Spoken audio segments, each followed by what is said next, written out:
Selamat pagi anak-anak. Baiklah, pada pembelajaran hari ini kita akan belajar mengenai metode ilmiah. Tetapi sebelumnya kita harus terlebih dahulu berdoa. Mari kita bersatu di dalam doa. Bapa yang baik, Bapa yang bertata di dalam kerajaan sorga, kami mengucap syukur Tuhan buat penyertaan-Mu yang Kau berikan hingga saat ini. Tuhan, kami akan memulai proses pembelajaran kami pada pagi hari ini. Kiranya Engkau yang memberkati kami, yang memampukan kami Tuhan untuk mengerti pembelajaran pada pagi hari ini. Ini doa kami Tuhan, ampuni kami dari segala dosa-dosa kami berdoa dalam anak-Mu Tuhan Yesus Kristus, amin. Anak-anak, apakah kalian masih semangat mengikuti pembelajaran pada hari ini? Nah, Ibu berharap kalian masih semangat ya. Karena ini juga masih pagi, pasti kita harus semangat. Nah, pada pembelajaran hari ini memang berbeda dari pembelajaran kita sebelumnya. Karena pembelajaran hari ini kita lakukan hanya melalui video. Tetapi Ibu berharap meskipun kita melakukan pembelajaran hari ini melalui video, tidak akan mengurangi rasa tanggung jawab kita dan sikap aktif kita dalam mengikuti proses pembelajaran. Nah, bagaimana kita dapat menunjukkan sikap tanggung jawab kita dan aktif dalam proses pembelajaran ini? Anak-anak harus mempersiapkan catatan dan alat tulis di meja kalian masing-masing.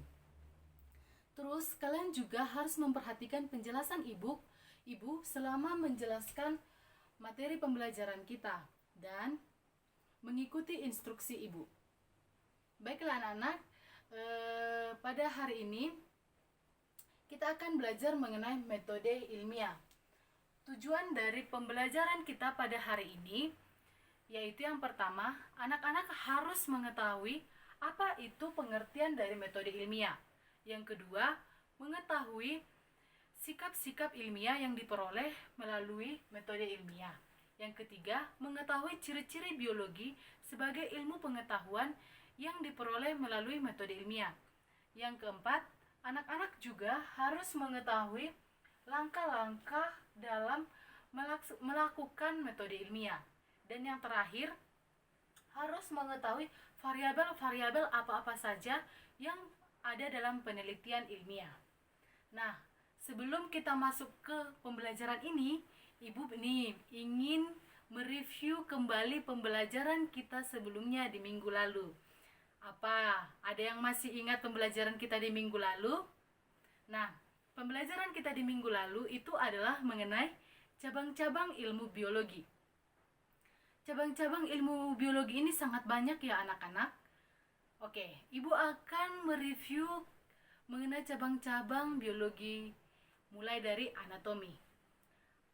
Masih ingat ke anak-anak apa itu anatomi? Anatomi adalah ilmu yang mempelajari tentang struktur bagian tubuh makhluk hidup. Yang kedua ada botani. Apa itu botani? Botani adalah ilmu yang mempelajari tentang tumbuh-tumbuhan. Yang ketiga ada virologi. Virologi adalah ilmu yang mempelajari tentang virus. Selanjutnya ada bakteriologi. Otomatis kita pasti tahu nih apa pengertian dari bakteriologi. Bakteriologi itu adalah ilmu yang mempelajari tentang bakteri. Kira-kira apa lagi anak-anak yang masih kalian ingat? Apakah kalian sekarang sedang membuka catatan kalian di minggu lalu? Nah, ada lagi yang namanya tentang genetika. Genetika itu adalah ilmu yang mempelajari tentang pewarisan sifat dari induk kepada keturunannya. Oke. Nah, ilmu-ilmu tersebut diperoleh dengan pasti menggunakan metode ilmiah anak-anak. Karena melalui metode ilmiah ini kita akan mendapatkan informasi atau data yang akan menjadi suatu ilmu pengetahuan. Oke, kita akan memulai dari pengertian metode ilmiah. Anak-anak, coba kalian perhatikan gambar berikut ini.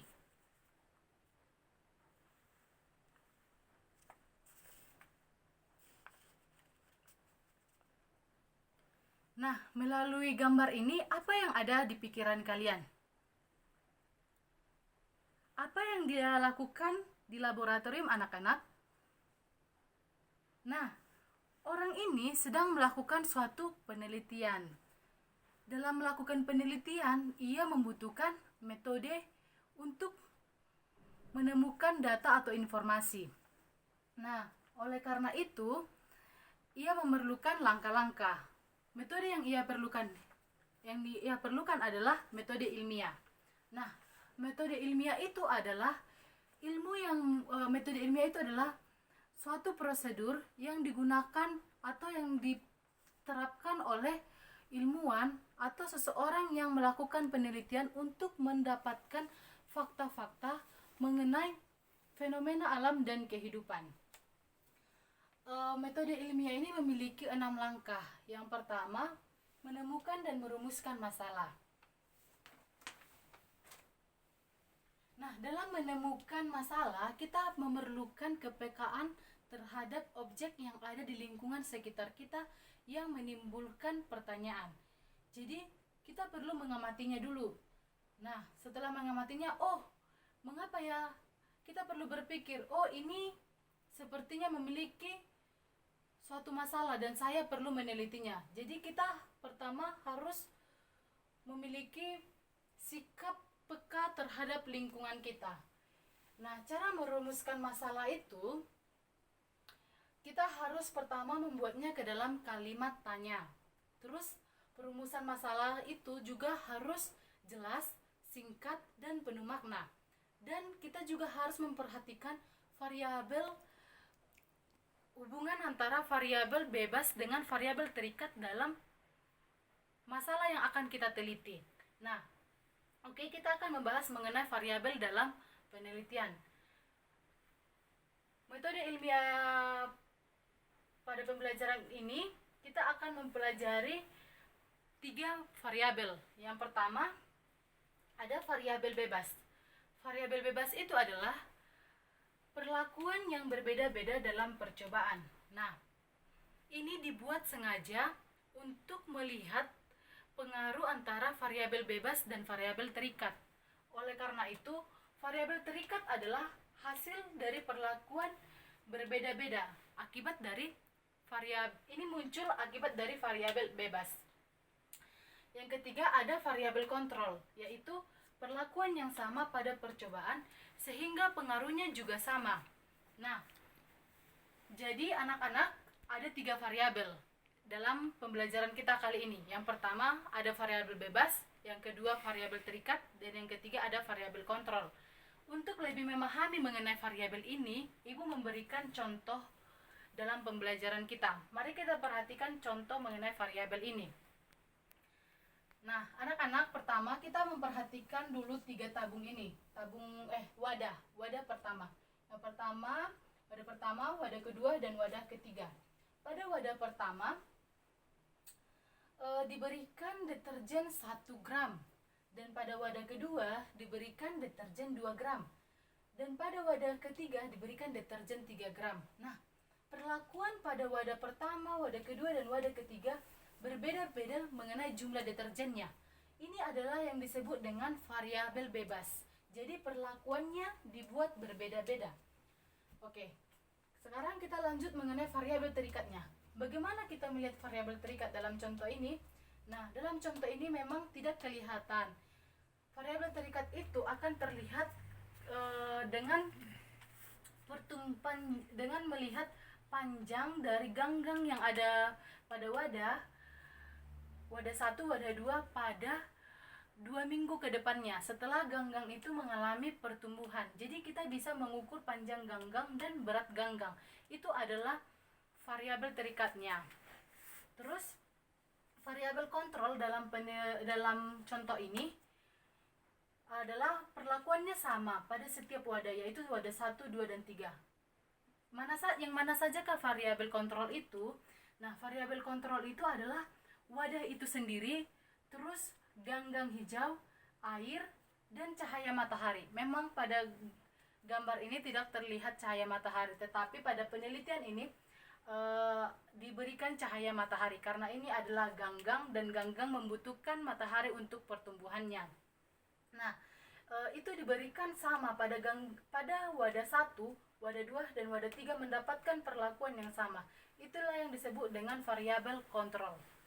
Oke anak-anak, setelah kita memahami variabel, kita juga harus mengetahui ciri-ciri masalah yang baik itu seperti apa. Ciri-ciri masalah yang baik yang pertama, harus memiliki nilai yang kompetitif. Artinya, nilai tersebut harus memiliki, jika dipecahkan, harus memiliki manfaat bagi kehidupan manusia dan ilmu pengetahuan. Yang kedua, memiliki visibilitas. Apa arti visibilitas? Visibilitas adalah masalah tersebut apabila dipecahkan, dia itu memiliki nilai yang sama. Yang ketiga, sesuai dengan kualifikasi peneliti, artinya disesuaikan dengan kemampuan, usia, dan daya yang tersedia. Oke. Selanjutnya kita masuk ke langkah kedua, yaitu mengumpulkan informasi.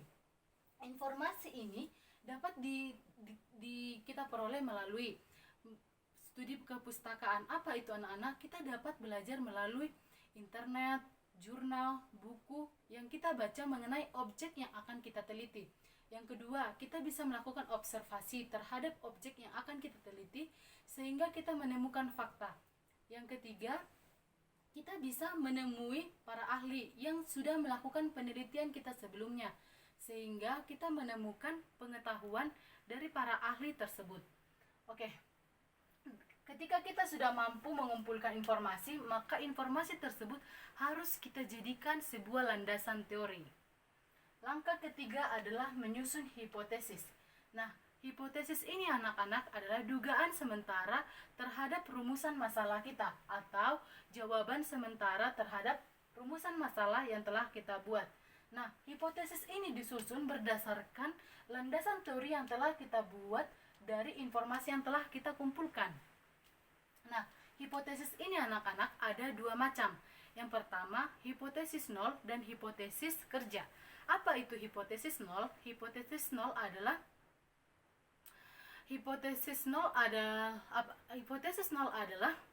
apabila variabel bebas itu tidak memiliki pengaruh terhadap variabel terikat. Sementara hipotesis kerja adalah hipotesis yang menyatakan bahwa variabel bebas memiliki pengaruh terhadap variabel terikat. Nah, bagaimana cara merumuskan hipotesis ini?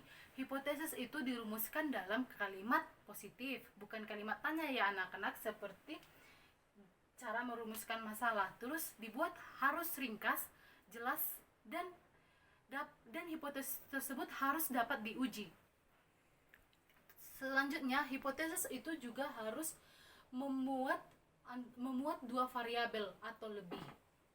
Oke, selanjutnya kita akan membahas mengenai langkah-langkah keempat, yaitu melakukan percobaan. Dalam melakukan percobaan ini ada dua tahap. Yang pertama, tahap sebelum melakukan percobaan atau tahap persiapan sebelum melakukan percobaan. Yang kedua, tahap saat melakukan percobaan. Nah, tahap persiapan percobaannya, yang pertama itu kita harus menentukan dulu alat dan bahan yang kita gunakan untuk percobaan. Yang kedua, menentukan prosedur untuk melakukan percobaan tersebut. Nah, dalam melakukan prosedur ini kita harus ingat bahwa prosedur yang kita buat itu harus benar-benar rinci dan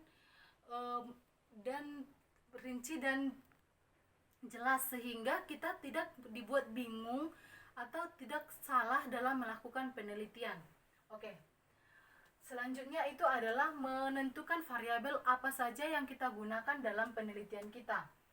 Terus kita juga perlu untuk menentukan waktu penelitian. Kapan kita ingin melakukan penelitian tersebut? Kita harus merancangnya dulu. Selanjutnya kita juga perlu sebaiknya melakukan uji coba model percobaan kita sebelum kita melakukan percobaan yang sebenarnya, sehingga kita tidak mengalami kegagalan pada percobaan sebenarnya atau kita mengurangi peluang kegagalan kita. Oke. Yang tahap kedua dari melakukan percobaan ini yaitu tahap saat melakukan percobaan atau tahap kita di mana mengerjakan percobaan itu. Artinya yaitu kita harus mengerjakan percobaan itu harus sesuai dengan prosedur yang sudah kita buat, sehingga data yang kita peroleh itu akurat dan mengurangi kegagalan dalam penelitian kita juga. Sehingga ini sangat penting ya, dan kita harus ingat anak-anak, kita tidak boleh mengada-ngada dalam suatu penelitian kita. Jadi harus sesuai dengan prosedur yang sudah kita buat. Dalam melakukan percobaan ini akan menghasilkan hasil percobaan atau informasi. Nah, kita perlu mengolah hasil percobaan kita sehingga hasil percobaan itu dapat menjawab hipotesis kita apakah benar atau tidak. Nah, dalam mengolah hasil percobaan ini kita harus melakukannya dengan menganalisis data yang kita peroleh. Nah, hasil analisis data ini dapat kita sajikan melalui tabel, grafik, gambar, maupun diagram. Oke anak-anak. Nah, setelah kita menemukan hasil percobaan, maka hasil percobaan itu akan mendasari kita untuk membuat kesimpulan. Ada dua kemungkinan dalam membuat kesimpulan. Yang pertama, kesimpulan yaitu hipotesis diterima dan hipotesis ditolak. Apa itu hipotesis diterima?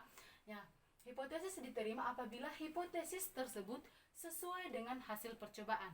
Sementara hipotesis ditolak artinya hipotesis tersebut tidak sesuai dengan percobaan. Tidak sesuai dengan hasil percobaan. Oke anak-anak, kita telah membahas 6 langkah dari penerapan metode ilmiah. Nah, setelah kita melakukan metode ilmiah ini, Ibu berharap kita memiliki sikap-sikap ilmiah. Nah, sikap ilmiah ini sangat penting untuk kehidupan kita sebagai manusia. Pertama, sikap ilmiah yang harus kita miliki itu kita harus memiliki rasa ingin tahu yang tinggi. Yang kedua, kita harus objektif terhadap penelitian kita. Yang ketiga, kita juga harus jujur terhadap hasil penelitian kita. Tidak boleh mengada-ngada. Yang keempat, kita juga harus teliti. Yang kelima, kita harus mau bekerja sama dengan partner kita dalam melakukan penelitian tersebut. Yang keenam, yaitu kita juga memiliki cara berpikir yang terbuka dan kritis. Serta kita juga harus memiliki semangat dalam melakukan penelitian dan tidak mudah menyerah. Oke anak-anak, setelah memahami sikap-sikap ilmiah, kita masuk kepada ciri-ciri biologi. Nah, biologi ini diperoleh dari metode ilmiah. Nah, biologi ini memiliki ciri-ciri. Yang pertama, memiliki objek kajian yang konkret atau nyata. Yang kedua, objektif. Artinya, dikembangkan berdasarkan pengalaman empiris dan tidak terdistorsi atau tidak dipengaruhi oleh sikap subjektivitas. Yang ketiga, universal. Artinya, kebenarannya berlaku secara umum. Yang keempat, menggunakan cara berpikir yang logis. Artinya, tidak mengada-ngada. Yang kelima, untuk mengkajinya perlu langkah sistematis, yaitu salah satunya anak-anak menggunakan metode ilmiah, langkah-langkah metode ilmiah. Yang keenam, hasil kajiannya berupa hukum. Artinya, terlepas dari perandaian karena dihasilkan dari cara berpikir yang logis. Jadi, biologi ini merupakan ilmu pengetahuan yang dihasilkan bukan karena pendapat saya atau pendapat kamu, tanpa menguji pendapat tersebut apakah itu benar berdasarkan langkah-langkah metode ilmiah. Oke. Anak-anak, Ibu telah menjelaskan semua pembelajaran kita pada pagi hari ini. Nah, Ibu memberikan tugas untuk kalian kerjakan di rumah kalian masing-masing. Tugas soal yang pertama, mohon dicatat, yaitu jelaskan pengertian dari metode ilmiah. Yang kedua, tuliskan sikap-sikap ilmiah. Yang ketiga, tuliskan ciri-ciri biologi sebagai ilmu pengetahuan yang diperoleh melalui metode ilmiah. Dan yang terakhir, jelaskan langkah-langkah metode ilmiah. Oke. setelah kamu mengerjakannya, kita akan lanjut kepada kesimpulan dari pembelajaran kita pada pagi hari ini. Nah, pembelajaran kita pada pagi hari ini membahas mengenai metode ilmiah. Tadi Ibu sudah mengatakan apa itu metode ilmiah. Coba kamu ingat ulang lagi. Metode ilmiah itu adalah suatu prosedur kerja yang dilakukan oleh seorang peneliti atau ilmuwan untuk mendapatkan fakta-fakta terhadap suatu fenomena kehidupan dan alam. Terus kita masuk ke langkah-langkah metode ilmiah. Tadi kita mempelajari bahwa ada 6 langkah dalam melakukan metode ilmiah. Yang pertama, menemukan dan merumuskan masalah. Yang kedua, mengumpulkan informasi. Ketiga, menyusun hipotesis. Keempat, melakukan percobaan. Kelima, mengolah hasil percobaan. Dan yang terakhir, membuat kesimpulan. Oke anak-anak, terus kita juga membahas mengenai sikap-sikap ilmiah tadi. Apa saja yang perlu kamu miliki sebagai seorang peneliti. Ya, kita akan melakukan penelitian. Ibu akan jelaskan bahwa setelah tugas ini kalian akan melakukan, setelah penjelasan Ibu membuat kesimpulan, kalian akan melakukan penelitian, sehingga kalian juga perlu memiliki sikap-sikap ilmiah. Yang pertama, kalian itu harus memiliki rasa ingin tahu. Yang kedua, objektif, teliti, jujur, memiliki semangat dan tidak mudah putus asa, dan keterbukaan berpikir, serta mau bekerja sama terhadap partnermu dalam melakukan penelitian tersebut. Cukup mengenai kesimpulan Ibu pada pembelajaran hari ini. Ibu akan menjelaskan mengenai tugas kalian, yaitu melakukan penelitian atau pengamatan terhadap pertumbuhan kacang hijau. Baiklah anak-anak, Ibu sudah mengirimkan kepada ketua kelas kalian nama-nama kelompok kalian, karena tugas ini dilakukan secara per kelompok. Ibu berharap melalui penelitian ini kalian dapat menyadari bahwa kita sebagai manusia yang diciptakan oleh Allah itu memiliki tugas dan tanggung jawab untuk mengolah bumi. Salah satunya adalah dengan melakukan penelitian. Jadi Ibu berharap kalian menyadari bahwa kalian itu juga bertanggung jawab sebagai manusia yang harus mengolah bumi. Salah satunya anak-anak dengan melakukan penelitian. Jadi kalian harus melakukan penelitian ini dengan baik. Nah, kita juga harus percaya bahwa kalian pasti bisa melakukan penelitian ini, karena Tuhan Allah juga telah melengkapi kita akal budi, akal pikiran untuk mampu mengolah informasi yang kita dapat, untuk mampu melakukan penelitian. Oke anak-anak, rubrik dan lembar kerja kalian serta prosedur penelitian Ibu juga sudah kirimkan kepada ketua kelas kalian. Nah, tugas ini dikumpulkan pada tanggal 30 Mei. Oke anak-anak, Ibu berharap kalian tetap semangat dalam mengerjakan tugas ini, tidak putus asa, dan jika kalian kesulitan dalam melakukan penelitian ini dapat bertanya kepada Ibu. Kita tutup pembelajaran kita pada hari ini. Mari kita bersatu dalam doa.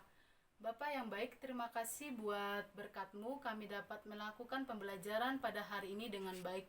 Ini doa kami Tuhan, ampuni kami dari segala dosa-dosa kami berdoa dalam nama-Mu Tuhan Yesus Kristus. Amin.